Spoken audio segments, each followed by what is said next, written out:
요즘 화물기사님들 사이에서 가장 자주 나오는 말은 상하차가 일보다 더 힘들다는 하소연입니다. 그 중심에는 바로 인력 부족이라는 문제와 수작업 증가라는 현실이 자리 잡고 있습니다. 많은 물류센터와 공장은 인건비 부담, 단가 문제, 그리고 최근 몇 년간 심각해진 인력난 탓에 상하차 인력을 충분히 구하지 못하고 있습니다. 그 결과 그 부담이 누구에게 전가되느냐? 바로 기사님들입니다. 원래는 적재 하역 전문 인력이 맡아야 하는 작업이지만 인력이 없다는 이유로 기사님에게 직접 조금만 도와주세요. 이 정도는 다들 하세요라는 식의 말이 자연스럽게 건네집니다. 그러나 문제는 이게 단순한 도와주는 수준을 넘어선 경우가 많다는 것입니다. 무거운 박스를 팔레트에 옮기고 수백 개의 물건을 차곡차곡 다시 쌓는 일, 심지어 기사님 혼자서 차량 전체를 상하차해야 하는 상황도 적지 않습니다. 이는 분명히 정상적인 구조가 아니며 기사님의 안전을 위협하는 명백한 위험 요소이기도 합니다. 수작업 상하차는 단순히 힘들다 수준이 아니라 실제로 위험하다는 점이 더 큰 문제입니다. 현장에서 벌어지는 사고 유형은 놀랍도록 다양합니다. 많이 알려진 사고는 팔레트 붕괴입니다. 상자 적재가 잘못되어 조금만 힘을 줘도 전체가 무너져 내리는 경우가 있는데 수십 킬로그램의 상자가 다리나 등 위로 떨어지는 상황은 흔하게 발생합니다. 또 다른 사고는 카트 전도입니다. 무거운 화물을 실은 카트를 이동시키다 작은 경사나 턱에서 뒤집히며 발목 골절이나 손목 골절로 이어지는 경우가 적지 않습니다. 실제 기사님들의 경험담을 보면 카트가 갑자기 미끄러져 다리를 들이받았다, 조사 없이 상자를 내리다가 발등에 떨어져 일주일을 절었다와 같은 이야기는 매일같이 등장합니다. 더 큰 사고는 지게차와 관련되어 벌어집니다.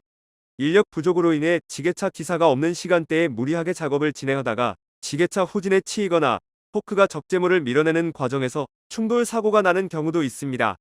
이런 사고는 단순한 부상이 아니라 큰 후유증을 남기거나 장기간 일을 못하게 되는 심각한 상황으로 이어질 수 있습니다.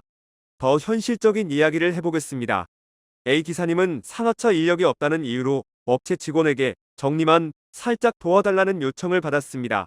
그러나 막상 가보니 1톤 박스를 200개 넘게 혼자 실어야 하는 상황이었고 20개 정도 옮기다가 허리를 크게 다쳐 한 달 넘게 운행을 하지 못했습니다. B 기사님의 경우는 더 심각합니다. 팔레트가 무너지며 다리를 크게 다쳤는데 업체는 기사님이 자발적으로 작업한 것이라며 책임을 회피했습니다. 결국 보험 처리가 깔끔하게 되지 않아 수천만 원의 손해가 발생했습니다. 이런 사례가 나타나는 이유는 매우 단순합니다. 상하차에 대한 명확한 책임 구분이 되어 있지 않기 때문입니다.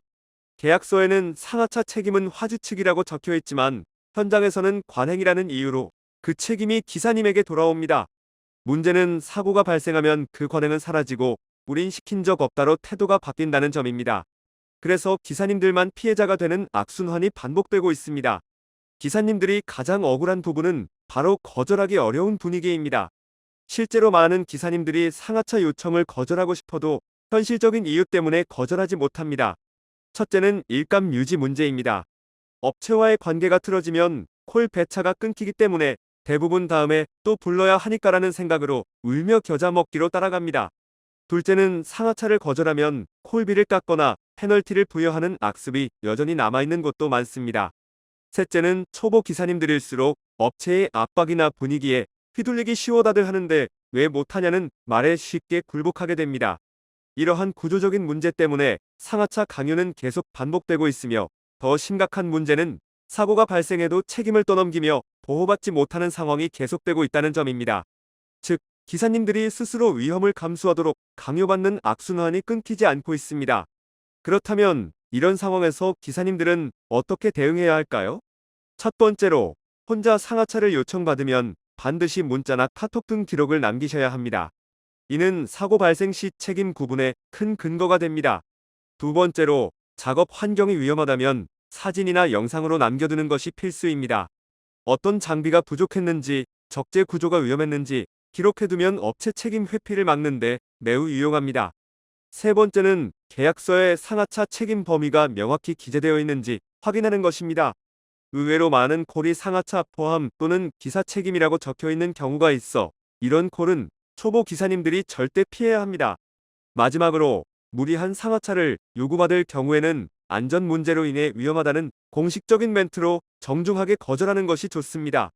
감정적으로 대응하기보다는 안전을 근거로 이야기해야 업체도 함부로 압박하지 못합니다. 상하차 문제는 단순히 힘든 일을 누가 하느냐의 문제가 아닙니다. 이는 기사님의 생명과 직결된 문제입니다. 인력 부족으로 인해 수작업이 늘고 안전 장비 없이 작업이 이루어지는 현장에서는 사고가 언제든 발생할 가능성이 있습니다. 기사님들은 화물을 운송하는 운전 전문가이지 상하차 인력이 아닙니다.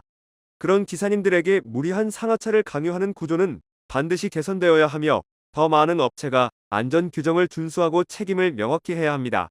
무엇보다도 기사님들 스스로도 위험한 작업을 당연하게 받아들이지 않으셔야 합니다. 안전은 언제나 타협할 수 없는 최우선 가치이며 상하차 또한 예외가 아닙니다.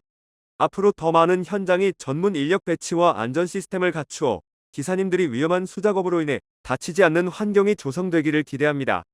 구독과 좋아요 그리고 알림 설정하셔서 매주 자동차에 대한 다양한 설명 들어보시고 설명 영상뿐만 아니라 화물차 계약 영상, 매매 영상 다양하게 있으며 디젤 트럭 어플을 통해 화물차 영업용 번호판 최고가 견적 실시간으로 받을 수 있으니 많은 관심 부탁드립니다.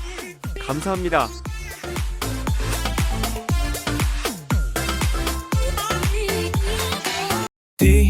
디지털 턱 중고 트럭은 디지털 턱 노란 넘버는 디지털 턱 주소 면허는 디지털 턱 트럭 상담은 디지털 턱 상담 문의는 1644-9779 상담 문의는